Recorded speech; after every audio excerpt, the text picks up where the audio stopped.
like for people who have been here on H-1B visas, it's been really hard, like getting the green card based on everything with quotas and everything.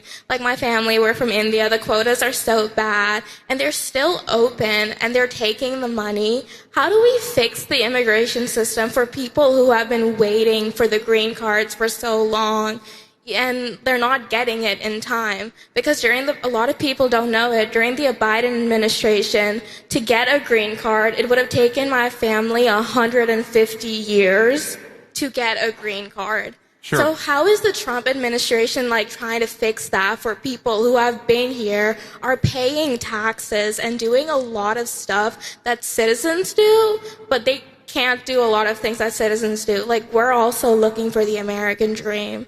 Like, my parents, they send me to private Catholic school, even though sometimes we used to live paycheck to paycheck. So how is the Trump administration going to fix that for like people like that? Sure. So let me just offer a couple observations there. So one, I appreciate the question, and two, what I would say is, you heard me talk about H-1B fraud, because I think there is a lot of fraud in the H-1B system. And I think you can believe on the one hand that there's a lot of fraud in the H-1B system, while also believing that there are people who have come to the United States in the past who have enriched this country. And look, I'm married to the daughter of immigrants from India, and I love my in-laws, and they're great people, and they've been great contributors to the United States of America. But I also think that when you become an American citizen, whether your family has 9 generations of lineage in the United States or whether your family has 0 generations of lineage in the United States, one of the responsibilities that we must expect of citizens, and of course, it's always hard to talk in specifics about your situation because I don't know about it, but one of the obligations of citizens is that you have to think about the best interest of the country, and not the country you came from beforehand, and not of any sort of any group that you came from. You've got to think of yourself as an American. The system only works if everybody thinks of themselves as an American. I remember having this conversation with my father-in-law, who's an amazing guy, and and it was actually during a Senate event that I had done, where I had somebody who came up to me, and I'm sure a great person, like a wonderful person. It was a Ukrainian American in Cleveland, Ohio.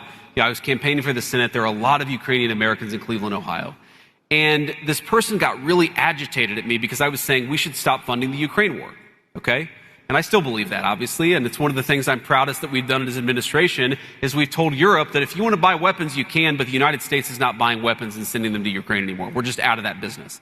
So a very good thing. But these Ukrainian American, again, a kind person, they probably didn't vote for me after this conversation, but he was kind of sticking his finger in my face saying, you need to support my country. You need to support my country.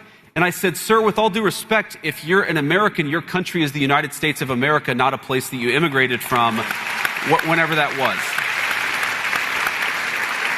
And it occurred to me, and I know this is the last question, I'll try to be quick here, but it occurred to me that my father-in-law, who came from India, who moved to the United States, who got an education and became an American citizen, that never once in my life has he ever said, you have to do this, or you should do this because it's in the best interest of the country that I came from. And I think that attitude, to the extent that attitude dominates among the new generation of Americans, that makes Americans feel welcoming towards people, because everybody, again, whether your family's been here for 300 years or 1 second, to be an American means to look out for Americans first, and that's the perspective we have to take to our immigration policy.